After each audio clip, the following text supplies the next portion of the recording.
आपण कोकणासाठी coastal वेचं planning केलं आहे, तर ते कशा स्वरूपाचं आहे आणि त्यात काय प्रगती आहे?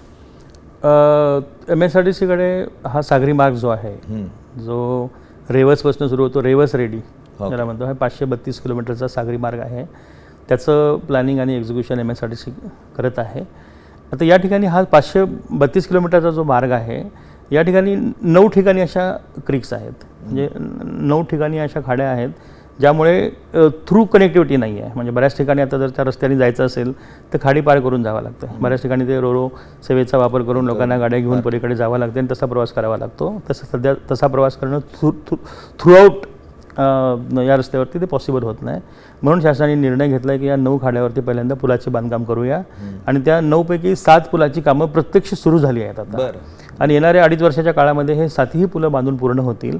2 पुलामध्ये, म्हणजे एक दाभोळचा पूल आहे आणि एक काळबादेवीचा पूल आहे, त्या ठिकाणी काही लोकल इश्यूज आहेत अलाइनमेंटचे आणि त्यामुळे ते थोडं मागे पडलं आहे. पण त्याचे पण इश्यूज लवकर सुटतील आणि तेही एक येणाऱ्या 4 ते 5 महिन्यामध्ये ती पण कामं सुरू होतील. म्हणजे एकंदरीत 9 पुलाची कामं जेव्हा पूर्ण होतील तेव्हा ती थ्रू कनेक्टिव्हिटी, रेवसपासून रेड्डीपर्यंतची थ्रू कनेक्टिव्हिटी होती. आणि हे अलॉंग द कोस्ट आहे हा रस्ता, म्हणजे जास्तीत जास्त 10 किलोमीटर ते 2 किलोमीटर अशा पद्धतीने हा रेवसपासून रेड्डीपर्यंत ट्रॅव्हल करतो.